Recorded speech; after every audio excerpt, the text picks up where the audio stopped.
Assalamualaikum warahmatullahi wabarakatuh. Baiklah, di sini kami akan menjelaskan mengenai pembahasan kami yaitu isim domir, yang mana di sini saya berdua dengan rekan saya yaitu saudari Malia yang nantinya akan menjelaskan mengenai bagian yang ketiga dan yang keempat.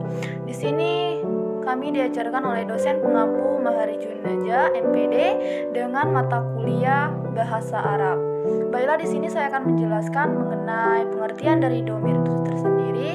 Pengertiannya yaitu definisi domir adalah tiap isim yang dibuat untuk mewakili mata kalim atau pembicara atau orang yang pertama, atau mukhathab yang diajak berbicara atau orang yang kedua, gaib yang tidak ada di tempat atau orang yang ketiga. Domir atau kata ganti yang sering kita ketahui ya, adalah isim yang berfungsi untuk menggantikan atau mewakili penyebutan sesuatu atau seseorang maupun sekelompok benda atau orang. Contohnya yaitu seperti kita lihat di sini,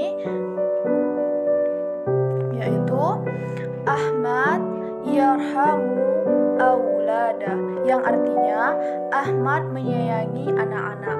Di sini kita lihat yaitu perbedaannya dari yang pertama dan yang kedua. Yang kedua dapat digantikan menggunakan isim damir yaitu huwa yarhamuhum, yang artinya dia menyayangi mereka. Dari contoh di atas, dari kata Ahmad diganti dengan huwa atau dia, sedangkan aulada yang artinya anak-anak diganti dengan hum yang artinya mereka.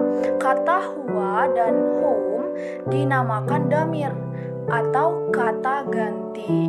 Selanjutnya yaitu pembahasan yang kedua, golongan dari domir itu sendiri. Yang golongan dari damir ini dibagi menjadi dua. Yang pertama domir rafa, yang mana berfungsi sebagai subjek. Subjek itu yang artinya seseorang yang melakukan suatu aktivitas. Sedangkan yang kedua yaitu damir nashab. Damir ini yang berfungsi sebagai objek. Objek yaitu suatu benda yang dilibatkan dalam suatu aktivitas. Di sini kita lihat damir rafa dapat berdiri sendiri sebagai satu kata, sedangkan damir nashab tidak dapat berdiri sendiri atau harus terikat dengan kata lain dalam kalimat. Dalam kalimat contohnya yang di bawah ini, yang mana huwa yarhamuhum, yang artinya sama saja seperti pengertian dari damir itu tadi yang membedakan antara Ahmad tadi, yaitu yang mana artinya dia menyayangi mereka. Kata huwa yang artinya dia adalah damir rafa, sedangkan kata hum yang artinya mereka adalah damir nashab.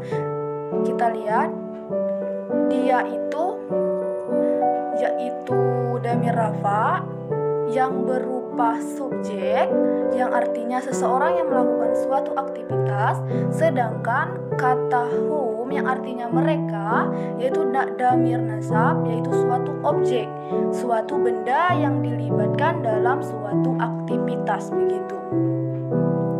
Mungkin itu saja yang dapat saya jelaskan. Akan dilanjutkan oleh rekan saya yaitu saudari Malia. Warahmatullahi wabarakatuh. Baiklah, di sini saya Malia akan melanjutkan materi yang telah disampaikan oleh saudari Imah. Ini pembagian isim domir.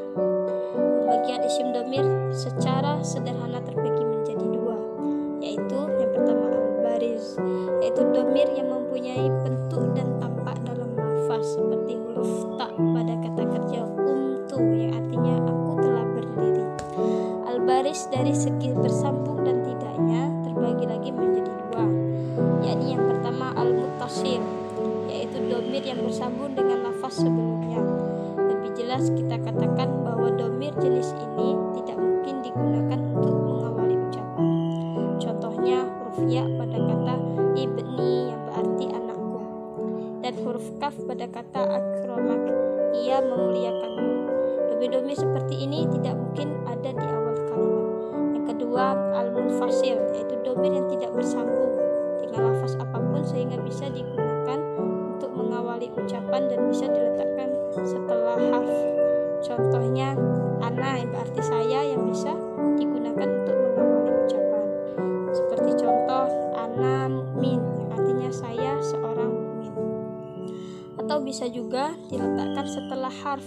Seperti contoh ma qam illa ana yang artinya ada yang berdiri kecuali saya.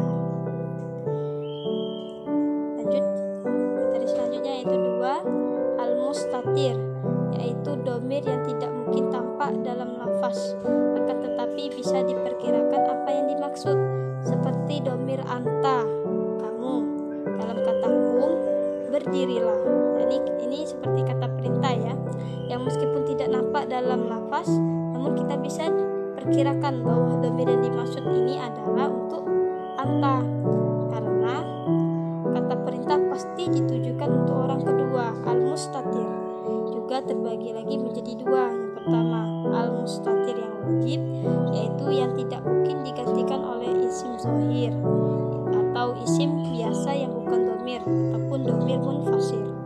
Kedua al-mustatir yang boleh, yaitu yang bisa digantikan oleh isim zahir, yakni isim biasa yang bukan domir ataupun domir munfasir. Baiklah, itulah tadi materi kami yang kami sampaikan. Kurang dan lebihnya kami mohon maaf. Akhir